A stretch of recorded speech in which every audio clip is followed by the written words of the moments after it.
¿Quién ha permitido monitorizar el estado respiratorio de las personas? No vamos a leer pacientes, vamos a leer personas. Para eso utilizamos diferentes métodos, ¿no? Uno de ellos son los famosos monitores o la monitorización. Tenemos diferentes tipos de monitorización. Tenemos la monitorización a través del respirador. ¿Quién sabe qué es eso? Cuando la persona está intubada, entonces la máquina tiene la capacidad de monitorizar la característica del aire que exhala la persona durante esta intubación. La monitorización invasiva de los gases sanguíneos, como su nombre lo dice, invade el cuerpo, permite que nosotros podamos apreciar cómo están los gases en la sangre a través de muestras de sangre, que pueden ser muestras de sangre intermitentes o pueden ser muestras de sangre continua. Intermitente quiere decir que yo obtengo una pequeña muestra de sangre y estudio cómo está en ese momento, ¿ya?, los gases en la sangre del paciente. Lo que pasa cuando vamos a los análisis clínicos, ¿no ves? Estira el brazo, le sacan sangre y mandan a estudiar. Entonces podemos analizar cómo están los gases en la sangre en ese momento. Esa sería una monitorización intermitente. Una monitorización continua es cuando podemos agarrar y colocar un catéter especial dentro de la arteria y todo el tiempo ese catéter está leyendo cómo están los gases en la arteria. Se llama vía arterial o cateterización arterial. Se pone un catéter especial en la arteria y se conecta a una máquina y todo el tiempo está diciendo cómo está el oxígeno, cómo está el dióxido de carbono y los demás gases. Y la monitorización no invasiva de los gases sanguíneos implica no introducir nada dentro del cuerpo, sino más bien todo de manera externa. Ahí tenemos la famosa oximetría. ¿Conocen el oxímetro de pulso? Sí, ese que se pone en el dedito, ¿no? Y pueden percibir la saturación de oxígeno en función a cómo está el pulso en ese dedito. Otro tipo de monitorización muy invasiva es la capnografía. Es un aparatito especial que se pone afuera de la boca, ¿ya?, con una mascarilla, no se mete nada adentro, va por fuera, y cada vez que la persona bota aire, ese aparatito va leyendo cómo está el dióxido de carbono que sale en cada exhalación. Y así podemos deducir cómo están los demás gases en el medio interno.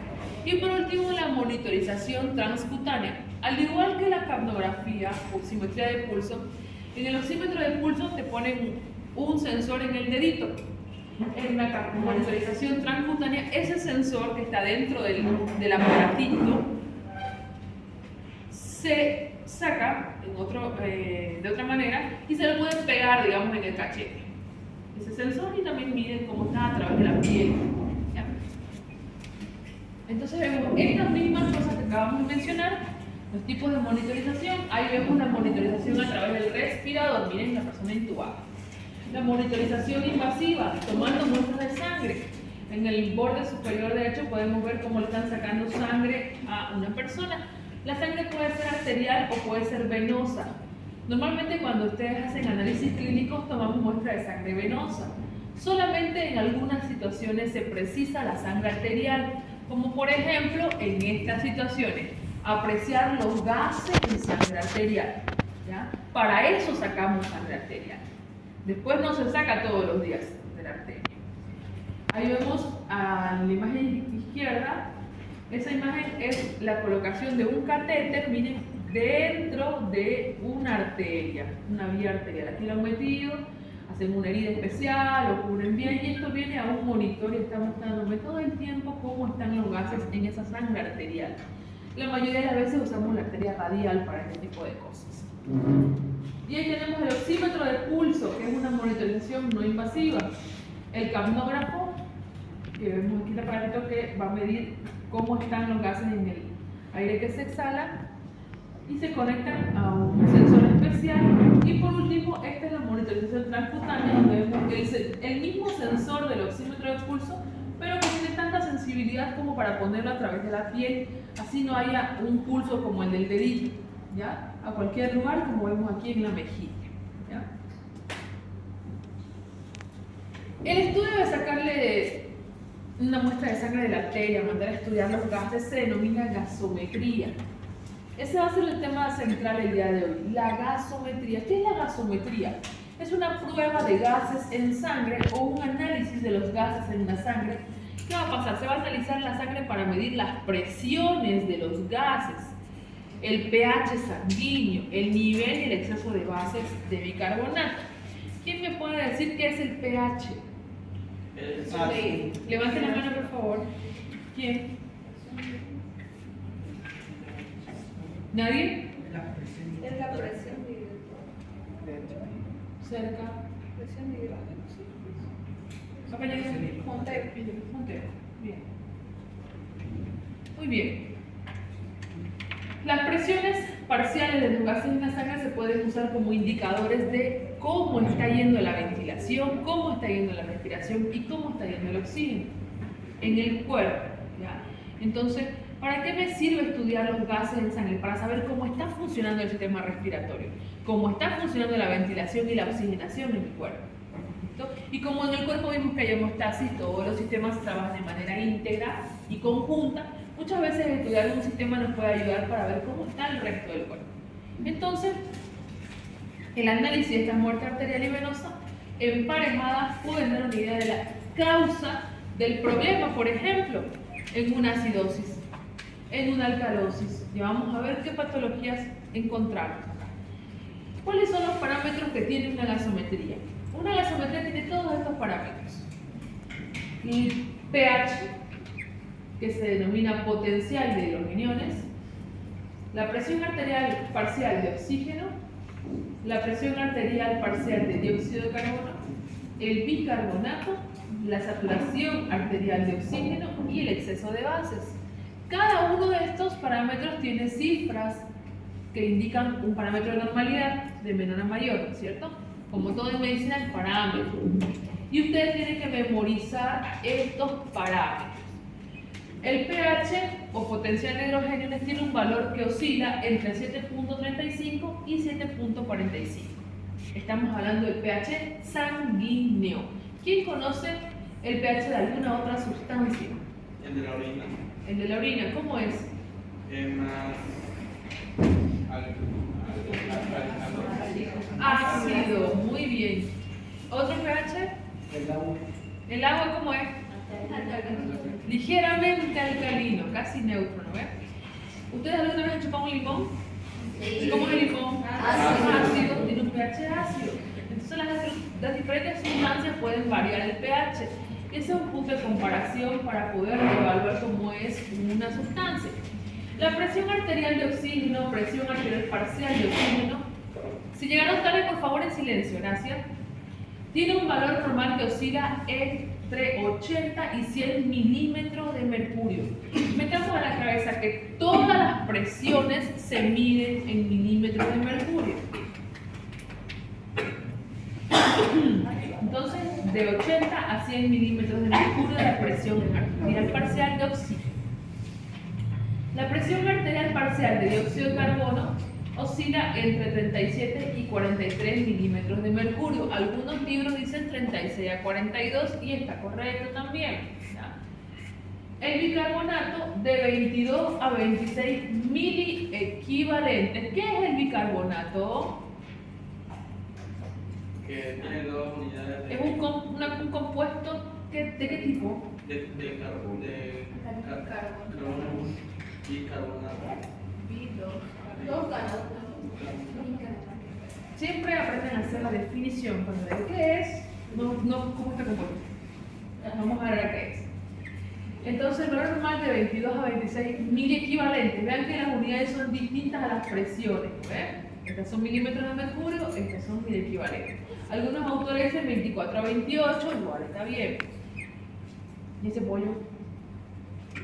¿Quién está bien? Eso sí, ya. La saturación de oxígeno o saturación arterial de oxígeno que oscila entre 96 y 100%. Y el exceso de bases, que es un parámetro de menos 2 a más 2. ¿Qué es el exceso de bases? Es lo que se necesita para la normalidad. Ya vamos a ver ahora enseguida. Por ejemplo, todo el mundo sabe qué sabor tiene un refresco un café. Todos saben cómo es un café, ¿ok? Si alguien me trae un café sin azúcar, un vasito de café sin azúcar, pues necesitaría una cuchara para que esté normal. Pero si me traigo una jarra de café sin azúcar, ya voy a necesitar más, un vaso de azúcar. Entonces, ese agregante para que llegue a la normalidad, ese es el exceso de base. Lo que usted necesita para que llegue a la normalidad. Por ahí me traigo un café muy tinto, necesito agregarle agua. Es eso que yo debo agregarle o quitarle para que esté normal. Eso es el exceso de base, ¿ya? Vamos a ver cada uno de los parámetros. La presión arterial parcial de oxígeno, que va de 80 a 100 milímetros de mercurio, se refiere entonces a la cantidad de oxígeno, la presión que genera el oxígeno dentro de la sangre arterial. Cuando yo tengo valores normales, van a estar entre 80 y 100, pero si yo tengo por debajo de los valores normales, esto se denomina hipoxemia. Hipo quiere decir bajo, oxe viene de oxígeno y emia viene de sangre. Entonces, poco oxígeno en la sangre, ¿ya? ¿En la sangre de qué sangre estamos hablando? Arterial. Muy bien. ¿Y qué síntomas va a tener una persona que tiene hipoxemia? Vamos a tener que como no hay oxígeno suficiente circulando en la sangre va a distribuirse por todo el cuerpo y al llegar a las células va a tener poco oxígeno para entregarle a esa célula. Entonces esa célula va a sufrir de oxígeno. Esa situación se denomina anoxia, o sea, sin oxígeno. La célula, al sufrir de oxígeno, al no tener el alimento, va a tener síntomas dependiendo qué célula sea, ¿ya? Por ejemplo, en el sistema neuromuscular usted va a tener astenia. ¿Quién sabe qué es astenia? Debilidad muscular. Muy bien, debilidad no hay, es un cansancio, ¿ya? Va a tener cefalea. ¿Quién sabe qué es cefalea? Dolor de cabeza. Torpeza mental, no va a poder concentrarse. Incapacidad para realizar movimientos finos. Usted le va a decir que ponga una aguja, un hilo a una aguja y no va a poder, la persona se vuelve torpe. Y eso es por la anoxia que está sufriendo las células neuromusculares, ¿ya? Mucho de esto usted lo va a notar cuando, por ejemplo, viaja al interior del país. Quien no es del interior del país, de La Paz, de Potosí, de Cochabamba, quien toda su vida vivió en Santa Cruz, en el oriente, en la parte llana, la primera vez que va al interior se descompone, dice. ¿Alguna vez le ha pasado a alguien? Sí. Ir a La Paz, ir a Potosí, ir a un lugar así alto. Entonces hay mareo, hay vértigo, hay torpeza mental, hay mucha cefalea, astenia, no podemos realizar movimientos finos. Y hay otros síntomas a veces como náuseas y vómitos y desmayos, etc. Pero son producto de la anoxia, que tu cerebro, tu cuerpo está sufriendo de oxígeno. Entonces el cuerpo, cuando está detectando que hay poco oxígeno y las células no están recibiendo, pone en marcha una serie de mecanismos de adaptación. Se trata de adaptar a la situación para poder salvar las papas, decimos, ¿no? Para poder acumular, recibir, captar más oxígeno. ¿Y qué hace el cuerpo? Aumenta la frecuencia cardíaca para que haya más bombeo y así si la sangre bombea más rápido, tal vez llegue más oxígeno, para que la sangre circule más rápido. Entonces, si la sangre circula más rápido por todo el cuerpo, también va a pasar lo mismo con la circulación menor. ¿Y qué va a pasar? Más veces va a pasar la sangre, valga la redundancia, por el sistema respiratorio. Y entonces vamos a tener que aumentar también la frecuencia respiratoria. ¿Sí? Ocurriría en un caso en reversa, la persona que es aquí del oriente. Es más oscura. Y producto de estos mecanismos de adaptación, además de la disnea, además de la taquicardia, el cuerpo hace una vasoconstricción. ¿Para qué hace una vasoconstricción? Para aumentar la resistencia vascular periférica, aumentar el volumen de los grandes vasos, aumentar la volemia e intentar subir el gasto cardíaco para que pase más oxígeno. El cuerpo no distingue si es que le falta sangre o solamente le falta oxígeno. Lo que está haciendo es la vasoconstricción, aumenta la resistencia y producto de eso tengo yo disminución del calibre de todos los capilares del cuerpo y entonces vamos a tener esa palidez marcada que caracteriza a una persona con hipoxia.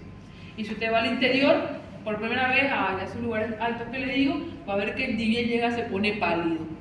Y esto es producto de ese mecanismo de adaptación. ¿Ya? ¡Ay, Señor! ¿Qué puede producir entonces estos mecanismos, este mecanismo de hipoxemia? ¿Por qué puede producirse? ¿Qué situaciones me pueden dar hipoxemia? Primero, cualquier situación que haga que disminuya la fracción inspiratoria de oxígeno. ¿Cuánto era la fracción inspiratoria de oxígeno ambiente? 21%. 21%, muy bien. Cualquier situación que haga que se disminuya el oxígeno que yo estoy introduciendo. Por ejemplo, lo que les acabo de decir, ir allá al terreno alto, La Paz, Potosí, donde la cantidad de oxígeno que hay en el ambiente es un poquito menor, por la altura. ¿Ya? Entonces disminuye la inspiración de oxígeno. Una situación que no sea ir a la altura, ¿qué podría ser? Que disminuya el oxígeno inspirado. ¿Hacer ejercicio? Entrar de bombero a salvar una casa que se está ardiendo. Ahí hay humo, no hay oxígeno. Entonces estamos disminuyendo la inspiración de oxígeno. ¿Qué otra cosa puede ser? Eso se llama intoxicación por monóxido de carbono, por si acaso. Muy bien, ahí también hay disminución de la concentración de oxígeno, puede afectar. Otras situaciones que no sean el cambio del ambiente pueden ser aquellas alteraciones producto de tu propia mecánica ventilatoria. O sea que tú no tengas la capacidad de ventilar apropiadamente. Ventilar implica inspirar y expirar. ¿Qué puede producirme eso? Cualquier enfermedad que me dificulte la mecánica ventilatoria. Afecciones neuromusculares, por ejemplo, que tenga paralizados los músculos y no pueda expandir el tórax. Problemas neurológicos puros como el síndrome de Guillain-Barré, que paraliza los nervios y no deja que ese músculo trabaje. O problemas, por ejemplo, de tipo mecánicos. Si usted está caminando por ahí, de repente hubo un terremoto y cae una viga encima de su pecho para poder expandir su pulmón para respirar, no va a poder. Entonces, está siendo comprimido el tórax. Y otras situaciones como ocurre, por ejemplo, en los accidentados y los heridos. Este brazo deforme. De repente usted estaba por ahí en la madrugada yendo al Tulum y saliendo de ahí lo acuchillan, Dios no quiera. Entonces, ¡zas! Entra un cuchillo por aquí y hace una herida. ¿Y qué va a producir? Va a perforar la pleura parietal y la pleura visceral. Perfora ambas pleuras y además me lastima este lóbulo del pulmón. ¿Y qué va a pasar? Como aquí tenemos nosotros la división de la tráquea, y estos están divididos en 3 bronquios principales, anatomía del pulmón derecho, tenemos para el bronquio superior, medio inferior, entonces aquí le llega pues una cantidad de sangre a esta esponja que yo tengo por pulmón. Si de repente aquí se produce un daño y me rompió el bronquio, ¿qué va a pasar? Ese aire, en vez de venir y distribuirse como un arbolito acá, se va a venir por este hueco y va a llenar todo este espacio. No sé quién es este marcador, no lo estoy acabando. Entonces, llena este espacio y en cada respiración entra más aire y ocupa más espacio aquí. ¿Y qué va a pasar? Se colapsa el pulmón porque está entrando aire en otro lugar. O puede entrar aire por aquí también y llenarlo. Vamos a ver más adelante que en la pleura parietal y la pleura visceral hay una presión negativa, ¿ya? Que es menor a la presión atmosférica. La presión atmosférica es de 0 atmósferas y aquí adentro tenemos menos 1 atmósferas. Y según la ley de los gases de Boyle, dice que el aire va de un lugar de mayor presión a uno de menor presión. Si aquí es 0 y aquí adentro es menos 1, se va hacia adentro, de mayor presión a menor presión. Entonces el aire entra hasta que se igualan las dos presiones. Se colapsa el pulmón. ¿Usted cree que va a poder ventilar la persona contra esta resistencia que está oponiendo la caja torácica? No. Entonces, ¿qué va a pasar? Una hipoventilación. No solamente va a producirse eso en el neumotórax, esto se llama neumotórax cuando entra aire aquí. Si hay sangrado, se va a llamar hemotórax. Si se rompe un vaso importante aquí que se llama conducto torácico que transporta linfa, se va a llamar quirotórax. Si usted le pone un catéter mal al paciente, vino el catéter para acá y lo llenó de suero, hidrotórax, y así sucesivamente. Cualquier cosa que ocupe espacio aquí y me colapse el pulmón me afecta la mecánica ventilatoria y me produce hipoxemia. Muy bien. ¿Qué otras cosas pueden producir? Desequilibrio en la relación ventilación-perfusión.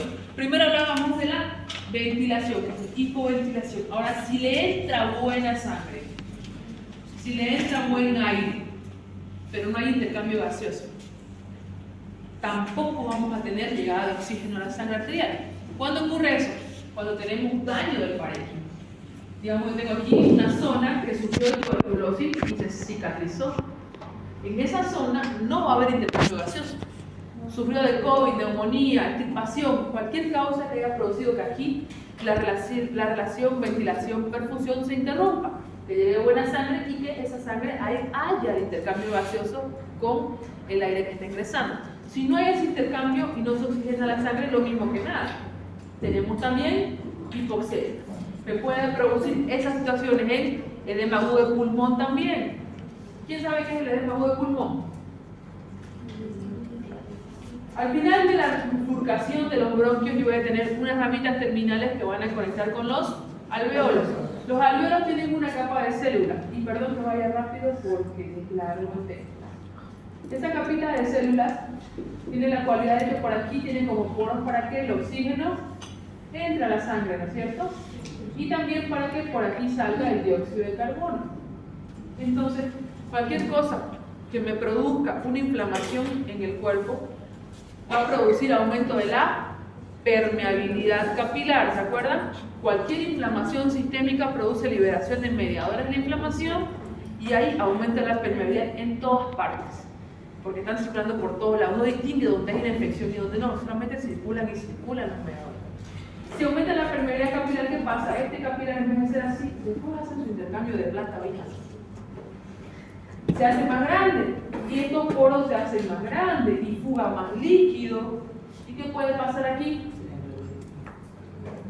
Se acumula líquido también y produce esta acumulación de líquido una barrera y el oxígeno no va a traspasar esa gota de agua para poder llegar hasta la célula.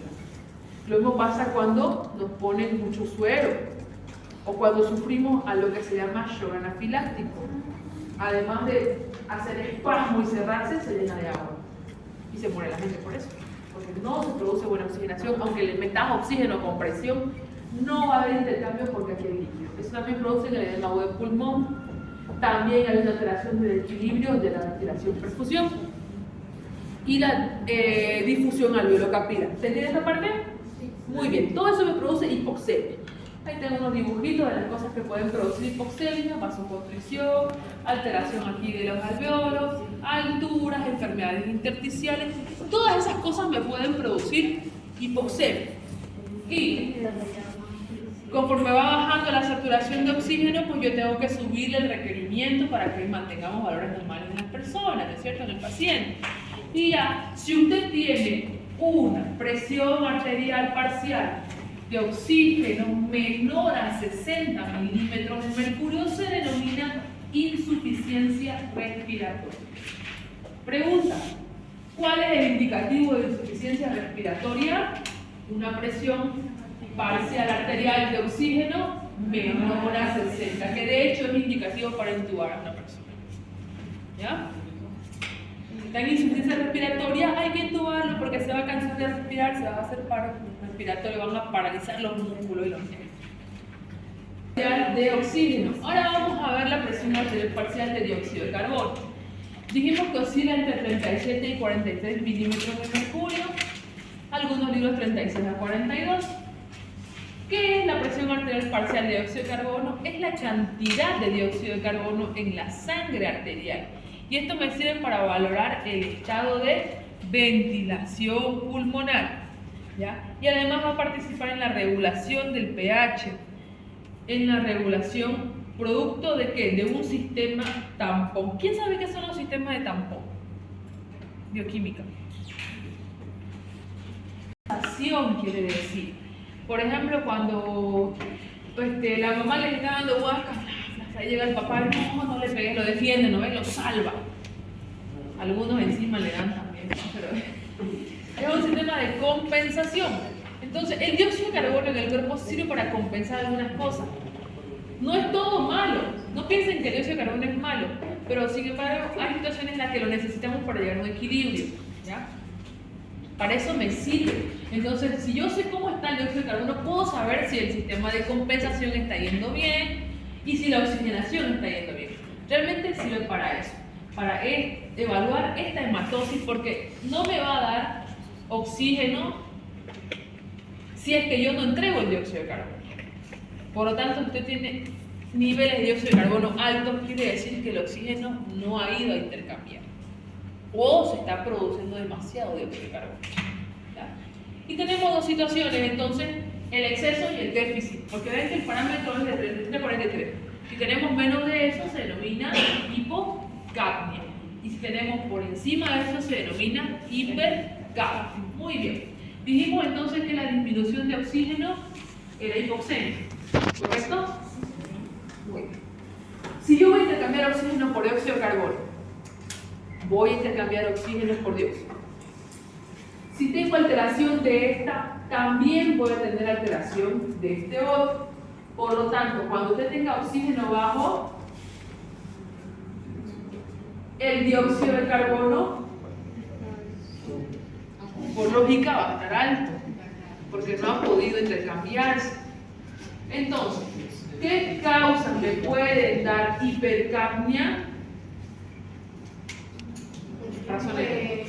El oxígeno va una hipoxemia. Cualquiera de las causas que ya hablamos de hipoxemia, las mismas causas, mismas que de la hipoxemia. Todo lo que dijimos de la hipoxemia, alteración de la relación ventilación-perfusión, alteración de la mecánica ventilatoria, todo eso me puede producir hipercapnia. Me produce hipoxemia y me produce hipercapnia. Claro, por eso. De nuevo repito, si usted tiene hipoxemia, va a tener hipercapnia. Intercambie, como va uno por otro, para que el aire me dé oxígeno, tengo que entregarle dióxido de carbono. Y si yo tengo poquito oxígeno, quiere decir que no estoy entregando el dióxido. Así tenga harto dióxido aquí, no va a salir si no hay el intercambio. Y si tal vez estoy respirando humo, no es que yo no quiera, no está entrando oxígeno, igual no te doy, igual se queda el dióxido aquí. Esto es un intercambio no por otro. ¿Ya? Entonces, ¿cuáles son las causas de hipercapnia? Las mismas causas que dijimos de hipoxemia.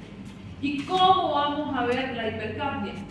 ¿Qué va a producir la hipercapnia? El cuerpo es sabio, detecta que están subiendo los niveles de dióxido de carbono y lógicamente que están bajos los niveles de oxígeno. El cuerpo dice: necesitamos hacer que haya intercambio. Y para eso, ¿qué produce? Vasodilatación. Él no sabe por qué, el cuerpo solamente produce vasodilatación, quiere decir que todos los vasos se abran para que el oxígeno entre, salga el dióxido y ya hay intercambio. Y esa vasodilatación no es selectiva, no es solamente pulmonar, se produce en todo el cuerpo. Entonces también se va a producir en el cerebro. Si hay vasodilatación, ¿qué vamos a tener? Aumento de la permeabilidad capilar, fuga líquido por todos lados. Si fuga líquido por todos lados, aumenta el volumen del tejido por el líquido que está empezando a abundar. Si aumenta el volumen ligeramente del tejido encefálico, ¿qué va a pasar? Va a aumentar la presión dentro del cráneo, porque ese volumen, ese tejido está ocupando más espacio del que estaba ocupando antes. Aumenta la presión intracraniana. Eso hace que vaya a haber cefalea. Y si sigue aumentando y sigue aumentando y sigue aumentando la presión, ya no hay donde expanda porque el cráneo es limitado, ¿no? Entonces vamos a tener una alteración del estado de conciencia. Se altera la función porque es como si yo estuviera apretando el cerebro de arriba hacia abajo. Producto de que él quiere aumentar su volumen y no hay para dónde ir. Es como si yo me quiera estirar y golpee la pared.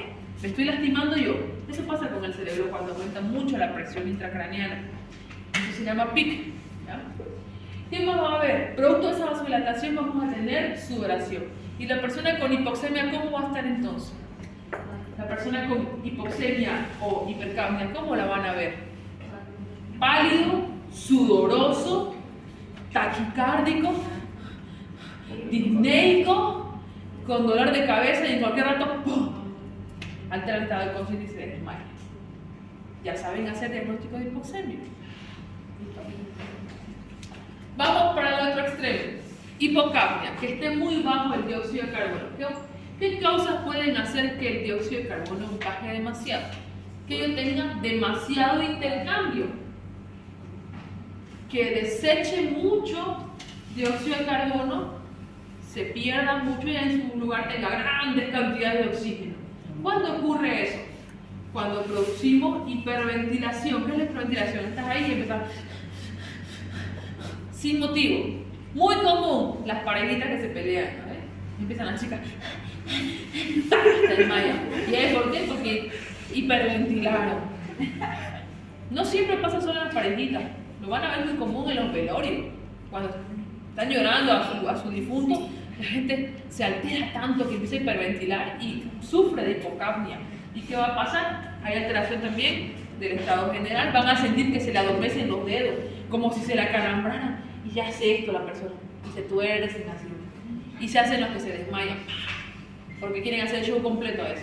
Entonces usted agarra el brazo y se lo pone en la frente aquí, a ver quién se ha tumbado la mano en la cara, el celular en la cara, duele, ¿no?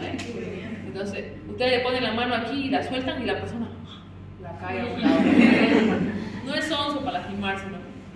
Entonces, esas son pautamos para aprender a poco. Siempre para identificar hiperventilación. Puede ser causa psíquica, puede ser causa a veces neurológica. No es que quiera hacerse el show a la señora, el señor. Tiene un problema neurológico, tiene un problema de nervios, una afección importante al cerebro que hace que respire rápido y produce este mismo mecanismo. ¿Ya? O puede ser que a veces ocurra un sistema de... ¿O quieren venir aquí a explicar ustedes? Puede ser que a veces ocurra un sistema de compensación. Muchas veces tenemos estados donde necesito que suba el dióxido de carbono para compensar otra cosa. Necesito que suba. Ocurre muy frecuente esto en problemas de tipo acidosis metabólica. Infecciones muy fuertes que están produciendo muchas cosas y necesitamos grandes cantidades de dióxido de carbono para que mejoren y el cuerpo empieza a hiperventilar. Ya vamos a ver enseguida qué consecuencias en esa situación. ¿Listo? ¿Quién sabe qué hacer en un momento de hiperventilación? De la bolsita. Muy bien. Ventilan tanto, están perdiendo tanto dióxido de carbono que les está haciendo daño y usted necesita retener ese dióxido de carbono. Entonces, ¿qué hacemos? Le damos una bolsa de papel o cualquiera y hacemos bolsoterapia. Respiren la bolsa, señora. Hasta que ya no puede más sostener la respiración dentro de la bolsa, ya están nivelados los equilibrios del dióxido de carbono. Le embolsan la cabeza.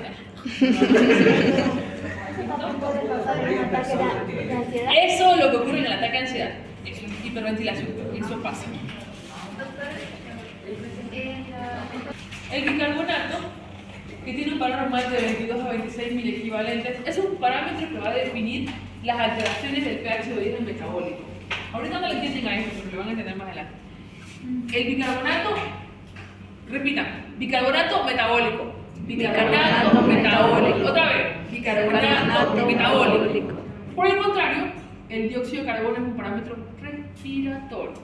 Dióxido de carbono, respiratorio. Dióxido de carbono, respiratorio. Fuerte. Dióxido de carbono, respiratorio. Bicarbonato, Metabólico. muy bien.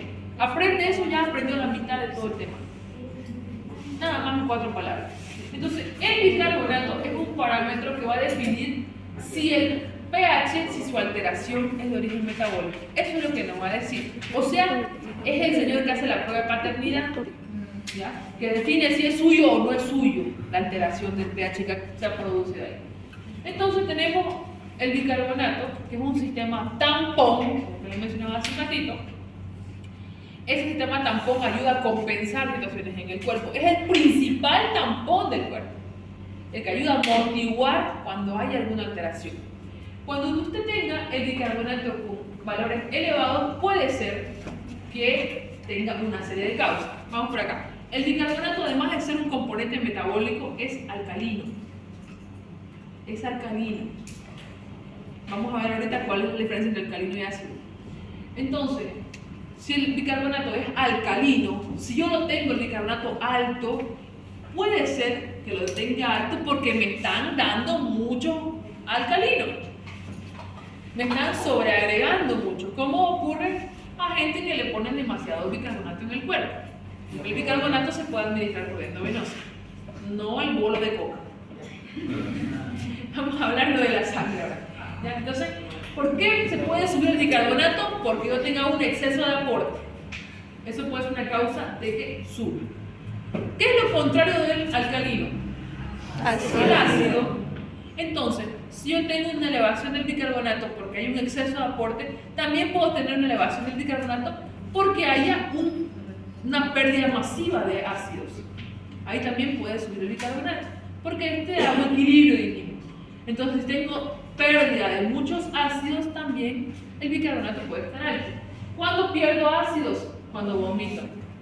¿Qué tiene el vómito? Ácido clorhídrico que está en el estómago, produce jugo gástrico, etc., ¿no? Entonces, si tienen cualquier patología que produzca demasiados vómitos, vamos a tener pérdida de ácido y como resultado elevación del bicarbonato. Hiperaldosteronismo, que son situaciones patológicas específicas. Ahora vamos a aprender el endocrino que pasa ahí. Contracción de volumen en la deshidratación, quiere decir eso. Contracción que se reduce el volumen, ¿no? Deshidratación. Y cuando hay desplazamiento intracelular de hidrógeno. Ahora vamos a ver eso también. Realmente no lo están entendiendo ahorita. Esas son las causas para que suba el bicarbonato. ¿Y cuáles son las causas para que baje el bicarbonato? Si el bicarbonato era alcalino y mantiene un equilibrio con el ácido, si este sube, este baja. Como una balanza que está ahí arriba. Si una sube, la otra baja. Entonces, si yo tengo bajo el bicarbonato, ¿cómo están los ácidos? Alto, muy bien. Entonces, ¿qué situaciones pueden darme que el bicarbonato baje?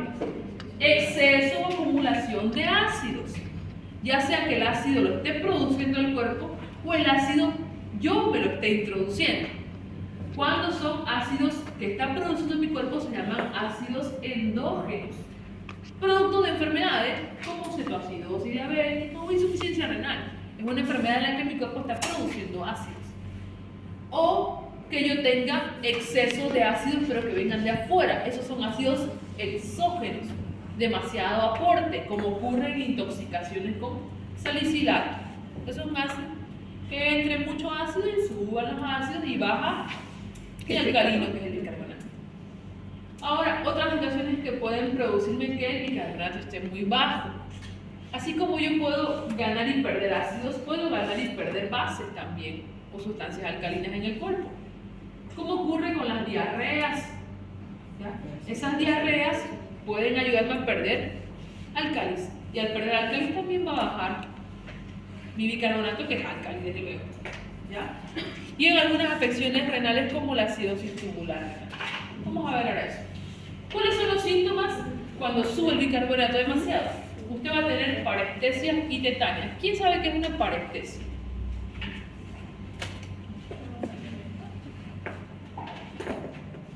¿Alguna vez han sentido ese hormigueo como adormecimiento de la pierna? Sí. Se durmieron con la pierna chueca, despiertan y no la sienten y me pegan, el tema hormiguea. Sí. Y tetania es cuando sufre esa contracción espástica brusca de un músculo, ¿ya? Esa contracción brusca y que usted no la puede controlar, ese famoso calambre. No se ve a este lado por si acaso, pero dice confusión mental. Las causas, los síntomas que tendríamos cuando el bicarbonato está muy bajo es confusión mental, disminución del estado de conciencia, arritmia e insuficiencia cardiocirculatoria. Eso es lo que dice al lado derecho. Ustedes me dicen cuándo lo puedo pasar.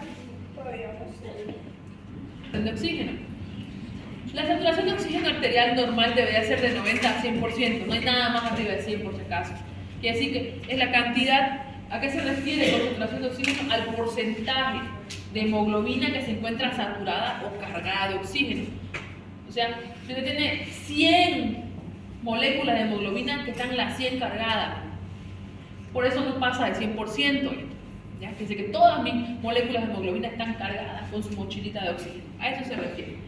Entonces, si yo tengo disminución de la saturación de oxígeno arterial, puede deberse a cualquiera de las situaciones que habíamos mencionado antes, de estas de aquí, de hipoxemia. Son las mismas causas que me van a dar disminución de la saturación de oxígeno, porque como no entra el oxígeno, no hay que cargue su mochilita de hemoglobina ni que transporte, y esto me va a detectar lo que está transportando el cuerpo. ¿Qué otras situaciones pueden producir que tengamos disminución de la saturación? Puedo tener buenos niveles de entrada de oxígeno, puedo tener buena membrana de intercambio alveolo capilar, pero si no tengo glóbulos rojos, ¿en qué se va a transportar el oxígeno? Si no hay el camioncito con los asientos ahí que son la hemoglobina, no va a haber cómo transportar. Entonces la anemia también me da saturación de oxígeno baja. ¿Qué otras situaciones pueden dar? Las intoxicaciones, ¿ya? Con sustancias que compiten con el oxígeno en afinidad con la hemoglobina. Ejemplo, tengo buenos niveles de glóbulos rojos, tengo buen intercambio alveolar capilar, tengo buena ventilación, pero sin embargo, si yo entro a una casa que se está quemando y estoy inhalando humo, el monóxido de carbono, pues estoy encontrándome con el crush de mi hemoglobina. Resulta pues que la hemoglobina es más, da lugar, mejor dicho, tiene mayor afinidad a las moléculas de monóxido de carbono que a las de oxígeno. O sea que si usted le da a elegir entre oxígeno y monóxido, se agarra con el monóxido. ¿Tóxico? Tóxica, ¿no? Le gusta la tóxica. ¿Saben que la chica es buena de oxígeno? No, quiere la tóxica. Entonces, ¿qué pasa con la gente que inhala monóxido de carbono? Por más que haya oxígeno en el ambiente, así sea poquito el monóxido, el cuerpo tiene más afinidad por el monóxido. Y sus moléculas de hemoglobina se cargan con monóxido y empiezan a circular con monóxido y le entregan monóxido a la célula. La célula lo agarra monóxido. ¿Qué voy a hacer con esto? No me sirve para hacer ATP. Entonces se intoxica el cuerpo con esto. Por eso es más rápida que después la dieta. El tratamiento por monóxido de carbono es así, gracias a este problema. Usted duerme cuando hace frío con una cocinilla prendida, una estufa y eso despide un pequeño humito. Ese pequeño humito va a entrar. Nunca duerma con la ventana cerrada y con una cocinita adentro. Siga nomás. Nunca se quede dormido dentro de un vehículo en movimiento. Perdón. Pero uno cuando duermen con las puertas cerradas, las luces prendidas, ocurre mucho en el interior, porque como hace tanto frío, la gente prende para calentarse fogatita, prende, ¿cómo se llama? Chimenea, y duermen ahí. O duermen dentro del vehículo en movimiento, prenden el vehículo, lo encienden y se quedan ahí estacionados esperando que salga alguien, se intoxican y se mueren ahí adentro. Y no le da tiempo de reaccionar. ¿Ya? Y ven, con las cocinitas y el humo. ¿Y qué síntomas van a tener? Lo mismo de la hipoxemia. Sorpresa mental, imposibilidad para hacer movimiento fino. Entonces, imagínense, va deprimiendo el sistema nervioso, no tiene tiempo ni de reaccionar, abrir una ventana o salir. Peor si están durmiendo, se mueren durmiendo. ¿Doctora, es la que le dice la muerte silenciosa? Sí. Doctora, o sea, las personas. Entonces, vamos por fin, chiquis, tengo poco tiempo. Vamos al pH, hermoso pH. ¿Qué es el pH? ¿Quién puede? Definición. Presión. Esa es la definición. Nivel de acidez, potencial de hidrógeno. Cerca. Potencial de hidrógeno. El pH es una medida de acidez o de alcalinidad de una disolución e indica la concentración de iones de hidrógeno presentes en determinadas disoluciones. La sigla pH quiere decir potencial de hidrógeno o potencial de hidrogeniones. Todo eso es con el concepto completo de qué es el pH. ¿Ya? Está dado por el siguiente logaritmo, que es la explicación matemática física, el logaritmo negativo de la concentración de hidrogeniones libres. Eso quiere decir pH. Logaritmo negativo, algunos libros dicen invertido. ¿Ya? Logaritmo negativo de la concentración de hidrogeniones libres. Y al que le gustaba ahí matemáticas se va a acordar que cuando tenemos un número con una potencia y la potencia es negativa, ¿cómo se transforma eso en logaritmo? ¿No vemos? Esa cosa. Bueno, ¿qué quiere decir? Cuanto mayor es el número, menor es el pH. ¿Qué medimos? ¿Qué dijimos que medíamos? Potencial de hidrogenio. Quiere decir que mientras más hidrogeniones haya, el pH va a ser más bajo. Y cuanto menores hidrogeniones haya, el pH va a ser mayor. A eso se refiere. Por eso dice el potencial o el logaritmo negativo o invertido de la concentración de hidrogeniones. Esta es la concentración, esto quiere decir concentración, ¿ya? La concentración de hidrogeniones. Eso quiere decir pH. Entonces yo tengo una escala, más bien la imagen está a la izquierda. La escala que va de 0 hasta 14, donde mientras más bajo es el número, quiere decir que está más cerca de la acidez, y mientras más alto es el número, va a lo contrario, la alcalinidad o lo básico. Sinónimos son alcalino y básico, por si acaso. Vamos a tener un punto neutro, que supuestamente es el agua, lo más cercano a la neutralidad es la sangre, ¿ya? Que tiene una ligera alcalinidad, no es 7.0, es un poquitito más de 0. 7.35, que es lo que habíamos visto, ¿no es cierto? Entonces, ¿por qué? ¿De dónde sale esa cifra? De la concentración de hidrogeniones en el cuerpo. En la sangre se describe que hay 4 por 10 a la menos 5 hidrógenos en cada mil equivalente litro. O sea, miren, 4.0 por 10 a la menos 5 es la cantidad de mil equivalentes de hidrogeniones que hay. Es poquísimo. Si usted se acuerda un poco de anatomía, de física, y sabe convertir esto mil equivalentes y esto cero, cuando el exponente es negativo, ¿hacia dónde van los ceros? Hacia la izquierda. Entonces, este 4.0 por 10 a la menos 5 es 0.00004 mil equivalentes. O sea, no hay ni uno en cada mil equivalente. Es poquísima la cantidad de hidrogeniones y esto me da, según una fórmula que es larga, que no la puse porque es compleja, va a transformarse en que el pH es 7.4. Todo este chorizo de ceros dice que el pH es 7.4, según esa fórmula larga que les digo yo. Pero como todo en medicina tiene un parámetro, el parámetro del pH normal varía de 7.35 a 7.45. Ese 7.35 está por encima de lo neutro, ¿no ves? Un poquitín por encima de lo neutro. Y eso parece que tenemos vivo. Tomando en cuenta que un mil equivalente tiene 1.000.000 de nano equivalentes, este 0.00004 se transforma en 40 nanoequivalentes. Quiere decir que normalmente la concentración de hidrogeniones en sangre es de 40 nanoequivalentes por litro. Son micropartículas, son cosas muy finitas, muy chiquititas. Y el parámetro va de 7.35, dijimos, a 7.45. Todo lo que esté por debajo de esto se denomina acidosis. Todo lo que esté por arriba de esto se denomina alcalosis. Bien. ¿Qué quiere decir? Cuando yo tengo acidosis, que tengo una gran cantidad de iones de hidrógeno. Y si yo tengo alcalosis, ¿qué quiere decir?